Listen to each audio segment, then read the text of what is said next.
in my hand I've got the new Titleist T150, part of the whole new T Series of irons that just came out.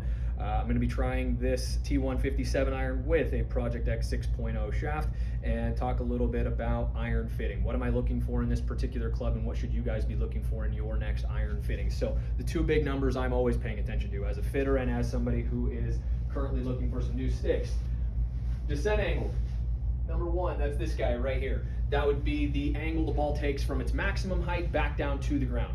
Every golfer should shoot for somewhere in a 42 to 48 degree range for their 7-iron, really for any club that they would hit into a green. That could be a hybrid, that could be your wedge, doesn't matter. Just try to get that descent into some sort of 40 range. For me, I'm always shooting 45 to 50 just based on my speed, my spin that I create, etc. So that's the number one thing I'm going to look for. The other big one that I've been paying attention to a lot as of late would be max height. Bottom center there. Again, anything over 100 feet is very good for me. Again, if I'm going to get new clubs, I'm going to shoot for something more like 105 to 110 feet because that would be higher than my current clubs. It would probably give me better stopping power on firmer greens, etc. Right? Tiger Woods once said, always get the golf clubs you hit the highest, figure out how to hit it low from there. It's an easier shot to learn, so I'm going to go with that. But that being said, I'm on the third hole, par 3 at Royal Portrush. There is an Open Championship being played at Portrush this week, so I figured this was as good a place as any to test a couple of 7-irons. I'm going to hit 3 shots here, and let's see how some of the numbers look. 176 to the pin. Again, Titleist T150.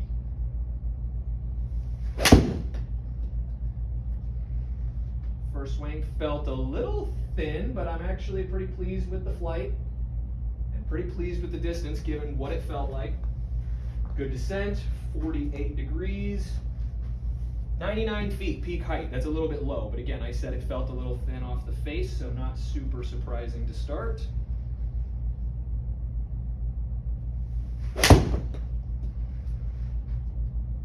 Block fade.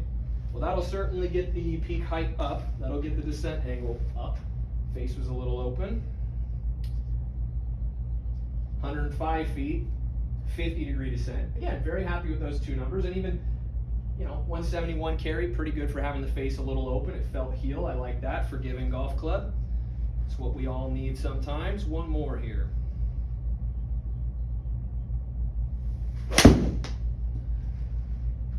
Felt a little better. Right into the heart of the green. About a 170 carry again. 108 feet, that was my highest, 50 degree descent. Yeah, overall very solid. Good dispersion, 3 on the green, 3 inside of 35 feet. I could be very happy with that if I was playing in an Open Championship at Portrush. So again, next time you are in a fitting, don't be afraid to ask your fitter, what is the descent angle of these irons I am trying? What kind of peak heights am I getting? Obviously, you want to make sure that the descent, always, regardless of speed, somewhere in that 42 to 48 degree range. The max height you can be a little more particular about based on your club head speed. Doesn't have to be in the hundreds. That's just something I'm looking for based on my club head speed, ball speed. But don't be afraid to ask some questions in your next fitting. Don't worry about how far these clubs go. Find what is the most repetitive from a carry distance standpoint and start knocking it closer to pins.